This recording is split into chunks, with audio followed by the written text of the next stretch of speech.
I think when most people start waking up, realizing that we're inside of a simulated reality, a control grid, there's two dead giveaways.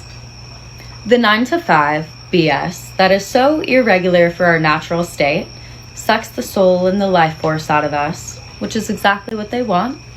Standardized by Henry Ford, to create human obedience, and backed up by John Rockefeller, who implemented our education system because they don't want a nation of thinkers.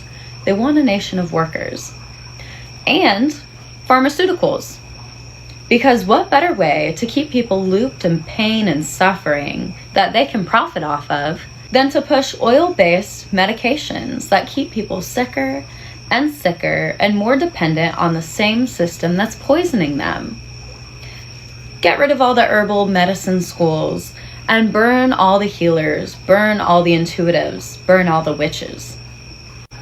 So let's talk about exactly why pharmaceuticals are still implemented and still used by an alarmingly high amount of the population, even though we know it's killing you.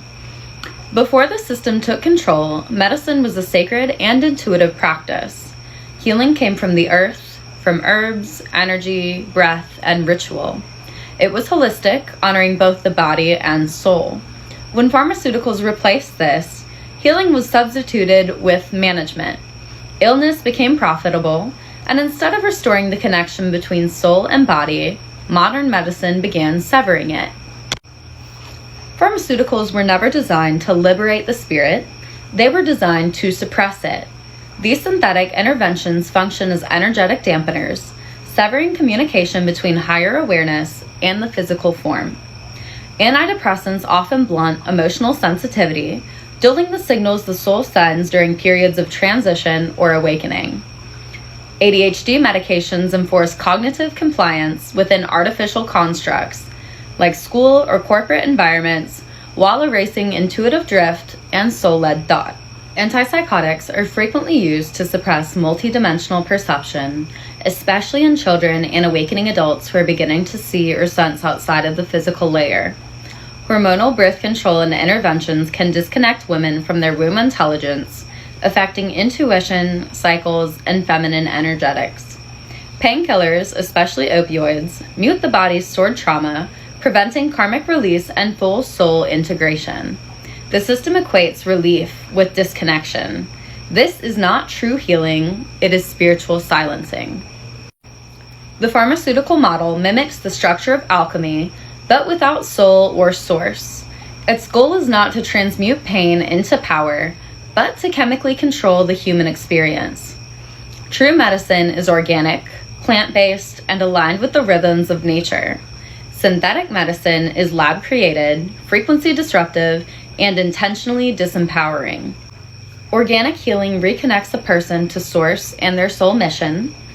Pharmaceutical treatment often builds dependency while masking the root imbalance.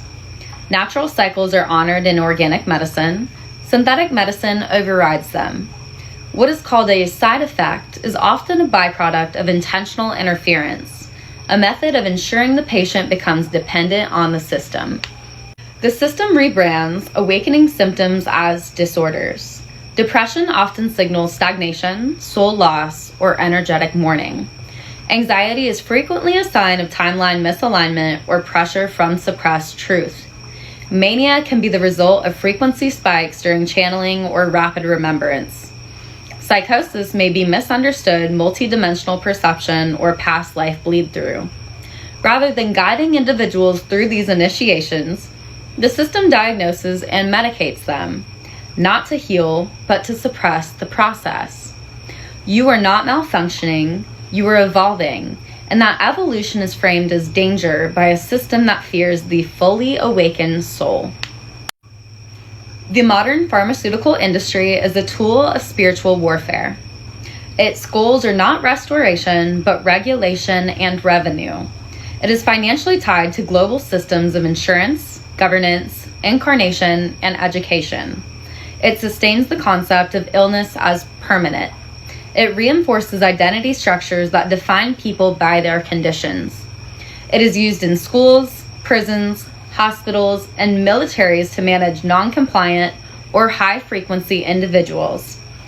This is not about care. It is about containment. Looks like you forgot, once again, how powerful you are.